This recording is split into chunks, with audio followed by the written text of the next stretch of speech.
સ્વાગત છે તમારું પૂનમ્સ ફ્લેવર કિચનમાં। આજે હું તમને બનાવતા શીખવાડવાની છું પાલક પનીર। એના માટે હું કટ કરી રહી છું પાલક। પણ તમને એમ થતું છે આ પાલક તો નથી, આ તો બોલ જેવું છે। તો આ મેં પાલકને ફ્રીઝરમાં ફ્રોઝન કરીને રાખી હતી। આ રીતે ફ્રોઝન કરીને રાખશો તો તમે આખું વર્ષ સુધી પાલકને એઝ ઇટ ઇઝ રાખી શકશો। એનો કલર પણ ગ્રીન રહેશે અને ટેસ્ટ પણ ખૂબ જ સરસ આવશે। તો એને ફ્રોઝન કઈ રીતે કરવી અને કેવી રીતે સ્ટોર કરીને તમારે રાખવી આખું વર્ષ માટે, તો એનો વિડીયો છે એ તમને મારી ચેનલ ઉપર જોવા મળશે। તો જરૂરથી જોજો, તો તમે બલ્કમાં પાલક લઈ આવી ને તમે સ્ટોર કરી શકશો। અને તમે છે એ મારી પાસે તો આ ફ્રોઝન છે એટલે હું કટ કરું છું। તમે જો પાલક પનીર બનાવવા માટે પાલકની ભાજી બહારથી લઈ આવવાની છે, એને તમારે જાડા જાડા એના ડાળખા છે એ તમારે કટ કરી લેવાના છે અને એને બ્લાન્ચ કરવાના છે। તો બ્લાન્ચ કઈ રીતે કરવાના તો એ તમે જોઈ લો વિડીયોમાં।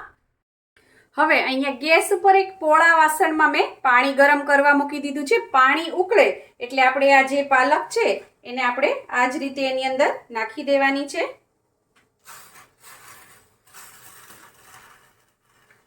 પેલા અત્યારે ક્વોન્ટિટી વધારે લાગશે પણ હમણાં જેવી જ ઉકળવા માંડશે એટલે એકદમ ઓછી થઈ જશે। આ રીતે તમારે એની અંદર સરસ બધા પાન છે એ ડૂબી જવા જોઈએ। શું અહીંયા મેં ઠંડુ પાણી જ લીધું છે અને એની અંદર હું બરફ નાખું છું। આ પાણી છે એકદમ આ રીતનું ચિલ્ડ હોવું જોઈએ।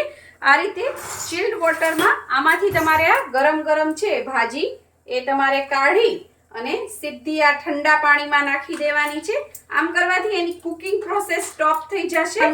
થોડી થોડી પાલક લેવાની છે અને એનું બધું પાણી આ રીતે દબાવીને કાઢી નાખવાની છે અને આ રીતે તમારે બોલ્સ બનાવતું જવાનું ને ટ્રેમાં રાખતું જવાનું।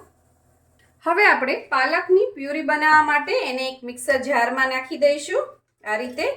અને એની સાથે છે આપણે 2 લીલા મરચાં પણ નાખી દઈશું। જેટલું બી તીખું કરવું હોય તમારે એટલા મરચાં તમારે નાખવાના અને પાછળથી આપણે લાલ મરચું નથી નાખવાનું, એટલે જેટલું તીખું કરવું હોય એટલું આની અંદર જ મરચું નાખી દેવાનું ને હવે આપણે આને પીસી લઈશું। અને પીસતી વખતે પણ ઘણાને છે પાલક છે એ બ્લેક થઈ જતી હોય છે, તો જો તમારે જે પાણી નાખવાની જરૂર પડે તો ઠંડુ ફ્રીઝનું ઠંડુ પાણી નાખવાનું અથવા તો બરફના ટુકડા નાખીને પીસવાનું। તો પાલકની પ્યુરી છે એ ક્યારેય બ્લેક નહીં થાય। હું આને પીસી લઉં। પાલક પનીર બનાવવા માટે ગેસ ઉપર એક કઢાઈ મૂકી દીધી છે। હવે એની અંદર આપણે નાખવાનું છે દેશી ઘી। હું અહીંયા 2 ચમચી નાખું છું અને ઘીમાં બનાવજો, બહુ જ સરસ ટેસ્ટ આવશે। તમારે ઘી ના નાખવું હોય તો થોડુંક તેલ અને બટર પણ તમે નાખી શકો છો। આપણે બટર છે લાસ્ટમાં એડ કરશું। ઘી આપણું ગરમ થાય ત્યાં આપણે તમને પ્યુરી દેખાડી દઉં। જો કેવી સરસ પાલકની પ્યુરી રેડી થઈ ગઈ છે।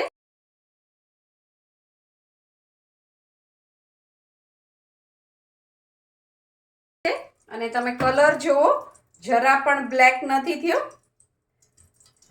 હવે આપણે ઘીને થોડું ગરમ થવા દઈએ। ઘી ગરમ થઈ ગયું છે। હવે આપણે એની અંદર અડધી ચમચી જેટલું જીરું નાખીએ અને જીરું ફૂટે ત્યારબાદ આપણે એની અંદર નાખવાની છે 8 થી 10 લસણની કળી છે, જેને મેં આ રીતે એકદમ ઝીણી ઝીણી ચોપ કરી લીધી છે। કળીઓ ન પસંદ હોય તો પેસ્ટ પણ તમે નાખી શકો છો, આવા ટુકડા ના ગમતા હોય તો, પણ આ સરસ લાગશે। અને એ થોડું લાઇટ પિંક જેવું થાય એટલે આપણે એની અંદર ડુંગળી નાખવાની છે। 2 મીડિયમ સાઇઝની ડુંગળી છે, એને પણ મેં એકદમ ચોપ કરીને નાખી છે। ટમેટું નથી નાખવાનું, પાલક પનીર છે એમાં ટમેટું નથી હોતું। આ બેનો સ્વાદ ખૂબ જ સરસ આવશે, ફોલો કરશો। અને થોડી હવે આપણે કૂક થવા દઈએ।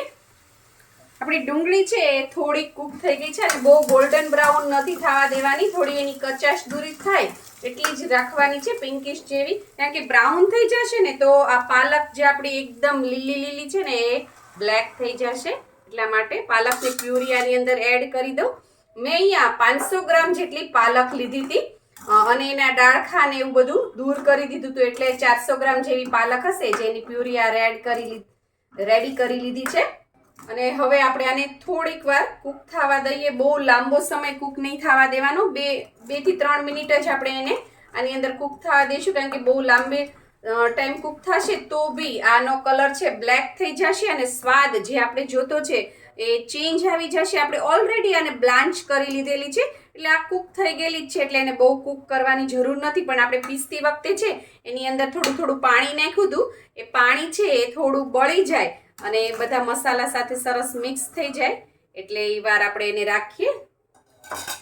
5 મિનિટ થઈ ગઈ છે, સરસ કૂક થઈ ગઈ છે. મને તો આનો કલર જોઈને જ ખુશી થાય છે. કેટલો સરસ કલર, કાંઈ પણ નથી નાખ્યું તો પણ. હવે આપણે આની અંદર બીજી બધી વસ્તુ એડ કરી દઈએ. હવે હું આની અંદર નાખું છું પનીર. 200 ગ્રામ જેટલું પનીર લીધું છે મેં. અહીંયા મલાઈ પનીર લીધું છે. એકદમ આવી રીતે કૂક થવા માંડે ને એટલે ગેસ છે ને ધીમો કરી નાખવાનો, નહીંતર આ રીતે જો બધી ટાઇલ્સ ઉપર છાંટા ઉઠશે. હવે ત્યારબાદ આપણે એની અંદર નાખી દઈશું ક્રીમ. મેં ઘરની મલાઈ છે એની અંદર જ દૂધ નાખી અને એને ચર્ન કરી લીધી છે. તમે ફ્રેશ ક્રીમ માર્કેટમાં મળે એ નાખવું હોય તો પણ નાખી શકો છો. 5 થી 6 ચમચી જેટલું મેં અહીંયા નાખ્યું છે. અને ત્યારબાદ હવે આપણે એની અંદર થોડા મસાલા કરીશું.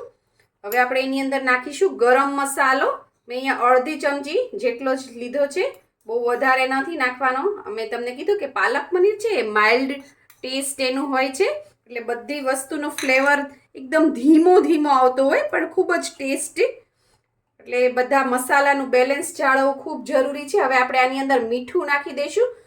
મીઠું નાખવામાં ધ્યાન રાખવાનું છે, કારણ કે પાલક છે ને એ ઓલરેડી થોડી મીઠાવાળી હોય, સોલ્ટી હોય છે, એટલે જો વધારે પડતું મીઠું નાખશો ને તો ખારી થઈ જશે.